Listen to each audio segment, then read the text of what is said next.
La remise sur les rails de la compétitivité française est l'effort de tous, celui des entreprises qui compressent leurs marges, celui des ménages qui acceptent un basculement de la fiscalité en leur défaveur, celui de l'État qui renonce à des recettes, 30 milliards de cotisations à terme, et doit rationaliser ses dépenses.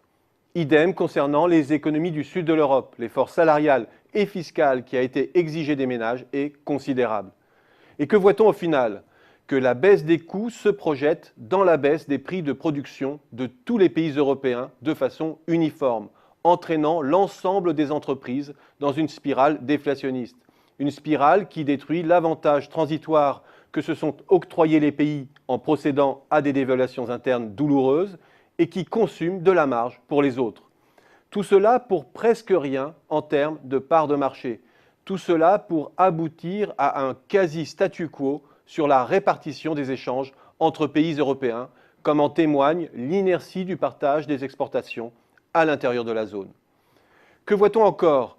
Que la dynamique de baisse des prix au sein de la zone, de modération salariale, de faible croissance, crée un contexte défavorable à l'endettement privé. La zone euro demeure globalement la moins endettée du monde développé. Elle est aussi celle dont les actions sont les moins chères. Autrement dit, elle est une zone refuge pour les investisseurs en quête de sécurité. Et tout cela participe à l'appréciation de l'euro.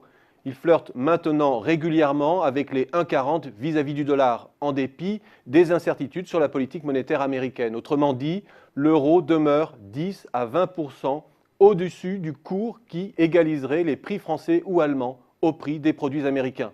En un mot, nos efforts de compétitivité se consument dans la hausse de l'euro. Enfin, même l'Allemagne est en souffrance aujourd'hui sur les marchés extra-européens, des marchés qui représentent près de 55% de ses débouchés à l'export.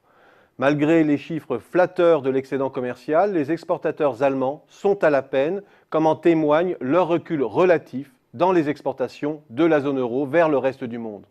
Résultat, la modération salariale s'installe à nouveau outre-Rhin. La boucle est ainsi bouclée, celle de la déflation qui annihile nos efforts. Au final, il n'y a que les investisseurs financiers qui trouvent leur compte dans cette course au moins-disant sur les prix. La croissance, et donc les entreprises et l'investissement, en sont les grands perdants.